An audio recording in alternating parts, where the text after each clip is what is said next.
নতুন সময়সূচি অনুযায়ী ডিপো থেকে সকাল ৭টা থেকেই তেল সরবরাহ করা হচ্ছে। সর্বশেষ খবর নিয়ে ডিপোগুলো থেকে যুক্ত হচ্ছেন আমাদের সহকর্মীরা। চট্টগ্রামের খবর জানাবেন সৈয়দ তামিম মাহমুদ, কুমিল্লা থেকে যুক্ত হবেন আব্দুল আল মারুফ, আর সিরাজগঞ্জ থেকে ডিপোর খবর জানাবেন সাজিরুল সঞ্চয়। তিনজনকেই দেখতে পাচ্ছি। সর্বপ্রথম চট্টগ্রামে যেতে চাই। তামিম, নিশ্চয়ই আপনি ডিপো এবং পাম্পগুলো পর্যবেক্ষণ করেছেন, বিভিন্ন তথ্য সংগ্রহ করেছেন।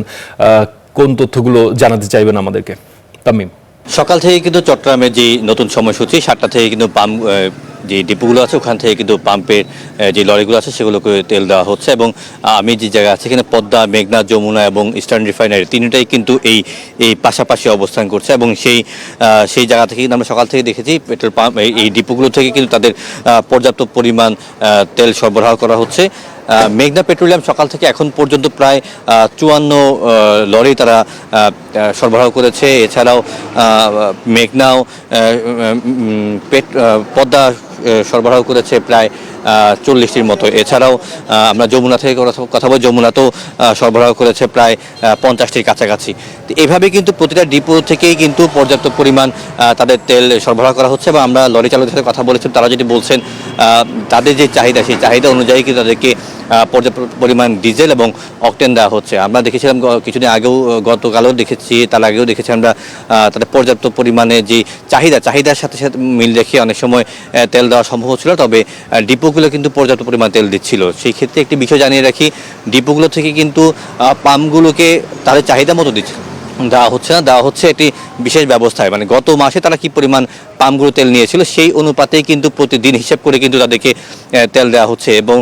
এবং কোনো ধরনের বাড়তি যাতে তেল কেউ গ্রহণ করতে না পারে সেই জন্য কিন্তু তারা ব্যবস্থা নিচ্ছে। এছাড়াও ডিপোগুলোতে যাতে কোনো ধরনের অপ্রীতিকর ঘটনা না ঘটে সেই জন্য কিন্তু সশস্ত্র বাহিনী, যেমন এইখানে নেভি মোতায়েন করা হয়েছে এবং তার প্রতিনিয়ত কিন্তু তাদের টহল জোরদার করে রেখেছে যাতে কোনো ধরনের অপ্রীতিকর ঘটনা না ঘটে। এছাড়াও কিন্তু আমরা দেখেছি দুটি জাহাজ কিন্তু এরই মধ্যে তাদের খালাস কার্যক্রম চলছে, যেখান থেকে ডিজেল এবং জেট ফুয়েল খালাস হচ্ছে। এছাড়াও আগামী মাসের প্রথম সপ্তাহের মধ্যে আরও দুটি জাহাজ আসবে, একটি অকটেন এবং একটি ডিজেলবাহী জাহাজ। সেই ক্ষেত্রে বিপিসির সাথে আমরা কথা বলেছিলাম, তারা বলছে বাংলাদেশে যে অকটেনের যে চাহিদা এবং ডিজেলের যে চাহিদা সেই চাহিদা অনুযায়ী চাহিদার চেয়ে বেশি পরিমাণ তারা আমদানি হবে। সেই ক্ষেত্রে কোনো ধরনের সংকট হওয়ার বা আশঙ্কা হওয়ার মতো কিছু নেই। তবে পেট্রোল পাম্পগুলো যেই সমস্যাটা দেখা দিচ্ছে সেটি হচ্ছে, যেহেতু অকটেনবাহী গাড়ির সংখ্যা বেশি, সেই ক্ষেত্রে যেহেতু ছোট গাড়িগুলো অকটেন বেশি বহন করে সেই ক্ষেত্রে অনেক বেশি দেখা যায় অকটেনের সরবরাহটা। সেই ক্ষেত্রে অকটেনের একটা চাহিদা থেকেই যায়। এবং পাম্পগুলোতে যেহেতু এখনও রেশনিং পদ্ধতিতেই পেট্রোল দিচ্ছে এবং পেট্রোল এবং অকটেন দিচ্ছে, সেই ক্ষেত্রে চাহিদাটাও ওইভাবেই করেই তারা চেষ্টা করছে তাদের মেটানোর জন্য। তবে গ্রাহকরা যেটি বলছেন তাদের দরকার 5 লিটার বা 10 লিটার, তারা এভাবে পাচ্ছেন না। তবে পাম্প মালিকরা বলছেন তারা একটা রেশনিং প্রক্রিয়া দিচ্ছে, যে রেশনিং প্রক্রিয়ার কারণে কিন্তু সবাইকে দেওয়া সম্ভব হচ্ছে। যদি চাহিদা মতো যদি তারা পর্যাপ্ত পরিমাণ আবার অকটেন এবং পেট্রোল পায়, ডিজেল পায়, সেক্ষেত্রে তাদের কোনো ধরনের এই ধরনের সংখ্যা হবে না। তবে ডিজেলের যেই সরবরাহ ওই ব্যবস্থা এখন পর ঠিক আছে এবং ডিজেলের যে চাহিদা সেটিও কিন্তু তারা মেটাচ্ছেন। এছাড়াও সরকারের পক্ষ থেকে কিন্তু গতকালই জানানো হয়েছে যে একজন ট্যাগ অফিসার বসানো হবে এবং তদারকি এবং সমন্বয় করার জন্য প্রতিটা পাম্পেই নিয়োগ করা হবে। সেই ক্ষেত্রে তারাও পাম্প মালিকরা বলছে এই ধরনের যদি বসানো হয় সেই ক্ষেত্রে তাদের জন্য সুবিধা হবে। তাহলে মানুষের যে একটি আস্থাহীনতার জায়গা তৈরি হয়েছে সেইটা থাকবে না, তাদের মধ্যে স্বচ্ছতা জায়গা তৈরি হবে। এই ছিল চট্টগ্রাম থেকে আমার কাছে সবশেষ সংবাদ। জি তামিম, আপনি চট্টগ্রামের পরিস্থিতি বেশ বিস্তারিতভাবেই তুলে ধরছিলেন এবং আপনি যখন বলছিলেন আমরা দেখছিলাম আইন শৃঙ্খলা বাহিনীর সদস্যরা বেশ সতর্ক নজরদারি রেখেছে। আপনাকে অসংখ্য ধন্যবাদ। পরবর্তীতে আমরা কুমিল্লায় যুক্ত হতে চাই। আমাদের সহকর্মী মারুফ আমাদের সঙ্গে আছেন। মারুফ, একই প্রশ্ন আপনার কাছেও, আসলে কুমিল্লার মাঠ পর্যায়ের পরিস্থিতি আসলে কেমন? রাজধানীর কথা আমরা জানছিলাম, চট্টগ্রামের খবর আমরা জানছিলাম, এবার একটু কুমিল্লার খবর জানতে চাই আপনার কাছে।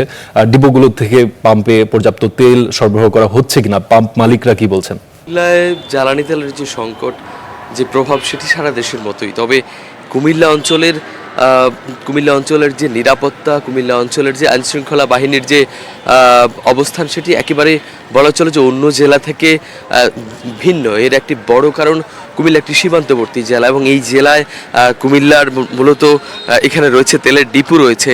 এছাড়াও কুমিল্লার মহাসড়ক লাগোয়া হওয়াতে এই এলাকায় তেলের চাহিদা অন্য এলাকার তুলনায় একেবারে ভিন্ন, যে কারণে এই এলাকার যে ফিলিং স্টেশনগুলি, ডিপো, এই এলাকার যে সীমান্ত এলাকা, প্রত্যেকটিকে একেবারে বলা চলে যে কড়া নজরদারির মধ্যে রাখতে হয়।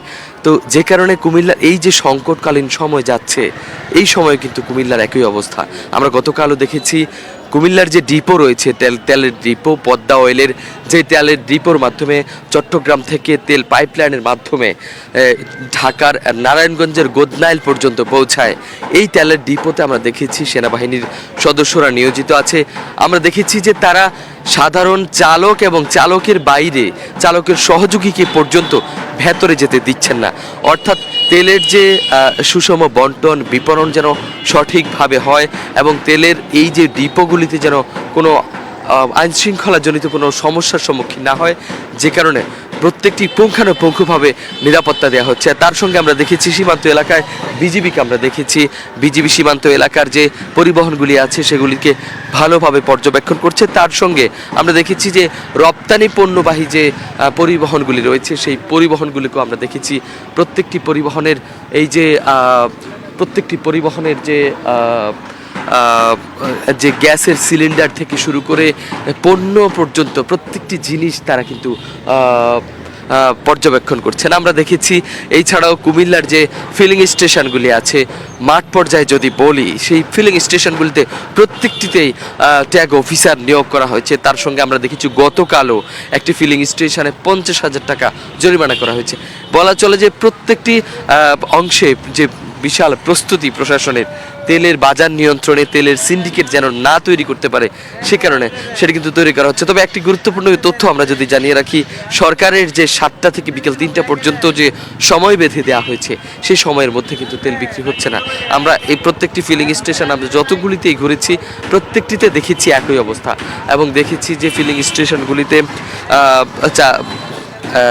ফিলিং স্টেশনগুলিতে মূলত সন্ধ্যার দিকে তেলটা সরবরাহ করা হয়, এবং সেটি কয়েক ঘন্টার মধ্যেই শেষ হয়ে যায়।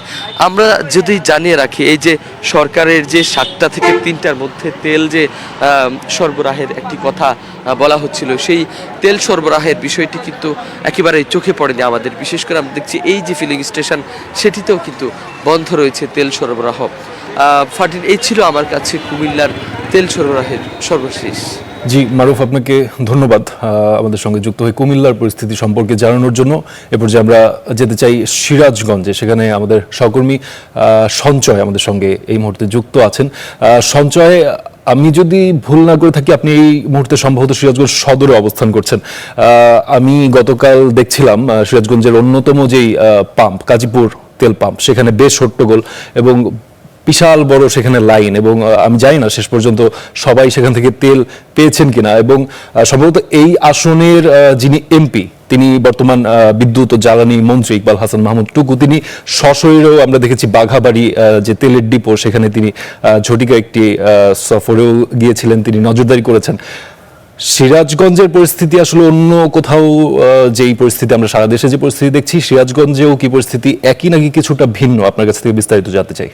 ফারদিন, আপনি যেমনটি বলছিলেন আসলে সিরাজগঞ্জের যে বাঘাবাড়ি অয়েল ডিপো রয়েছে, যেখান থেকে আসলে রাজশাহী, রংপুর এবং ময়মনসিংহের প্রায় 20টি জেলায় কিন্তু জ্বালানি সরবরাহ হয়ে থাকে, সেখান থেকে কিন্তু আসলে পরিস্থিতির কিছুটা পরিবর্তন হতে শুরু করেছে। আসলে গত পরশু রাতে সিরাজগঞ্জ সদর আসনের সংসদ সদস্য এবং বিদ্যুৎ, জ্বালানি ও খনিজ সম্পদ মন্ত্রণালয়ের দায়িত্বপ্রাপ্ত যিনি মন্ত্রী রয়েছেন ইকবাল হাসান মাহমুদ টুকু আকস্মিক বাঘাবাড়ি অয়েল ডিপো পরিদর্শনের পর থেকে কিন্তু আসলে ডিপো থেকে যে জ্বালানি তেলের সরবরাহ, সেটি কিন্তু বাড়তে শুরু করেছে। আমরা যেমনটি গতকাল সারাদিন বাঘাবাড়ি ডিপোতে দেখেছি যে গত পরশু দিন অর্থাৎ শুক্রবারের তুলনায় গতকাল শনিবার কিন্তু প্রায় 5.25 লক্ষ লিটার জ্বালানি বেশি সরবরাহ দেওয়া হয়েছে, বাড়ানো হয়েছে পাম্পের সংখ্যাও।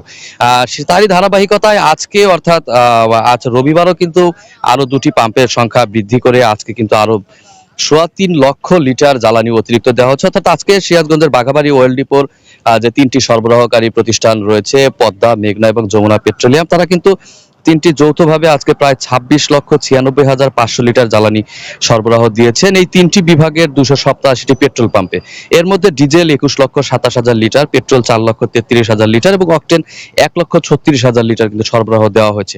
আরেকটি বিষয় আমি যদি একটু প্রতিটি যে পেট্রোলিয়াম প্রতিষ্ঠানগুলো রয়েছে অর্থাৎ বিতরণকারী প্রতিষ্ঠানগুলো রয়েছে সেগুলোর হিসাব যদি একটু বলি, যে পদ্মা পেট্রোলিয়াম থেকে আজকে কিন্তু 96টি পাম্পে 7,13,000 লিটার ডিজেল, 1,39,500 লিটার পেট্রোল এবং 42,000 লিটার অকটেন সরবরাহ দেওয়া হয়েছে। মেঘনা পেট্রোলিয়াম থেকেও 95টি পাম্পে 6,94,500 লিটার ডিজেল, 1,31,000 লিটার পেট্রোল এবং 56,000 লিটার অকটেন সরবরাহ দেওয়া হয়েছে। যমুনা থেকেও কিন্তু 99টি পাম্পে 7,19,500 লিটার ডিজেল, 1,63,500 লিটার পেট্রোল এবং 38,000 লিটার অকটেন কিন্তু সরবরাহ দেওয়া হয়েছে। আর মজুদের কথা যদি বলি, আমরা যতটুকু ডিপো কর্তৃপক্ষের সাথে কথা বলে জানতে পেরেছি এই মুহূর্তে কিন্তু সিরাজগঞ্জের বাঘাবাড়ি ওয়েল ডিপোর যে তিনটি প্রতিষ্ঠান আছে, তিনটি প্রতিষ্ঠানে প্রায় 19,622 মেট্রিক টন অর্থাৎ প্রায় 1,95,00,000 উপরেও কিন্তু 95 লক্ষ লিটারের উপরেও কিন্তু আসলে জ্বালানি এই মুহূর্তে তিনটি ডিপোতে মজুদ রয়েছে। সেই হিসাবে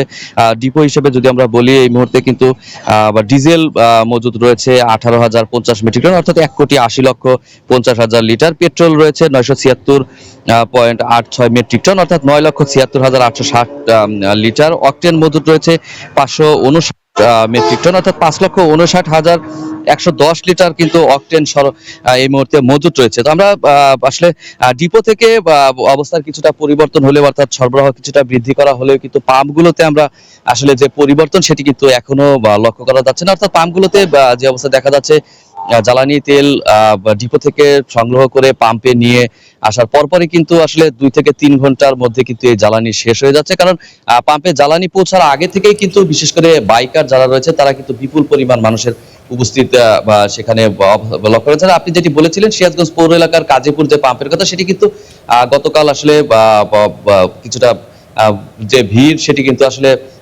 প্রত্যেকেই কিন্তু জ্বালানি সংগ্রহ করতে পেরেছেন এবং আজকে সকাল থেকেও কিন্তু আসলে জ্বালানি পাম্পগুলো থেকে সরবরাহ করা হচ্ছে।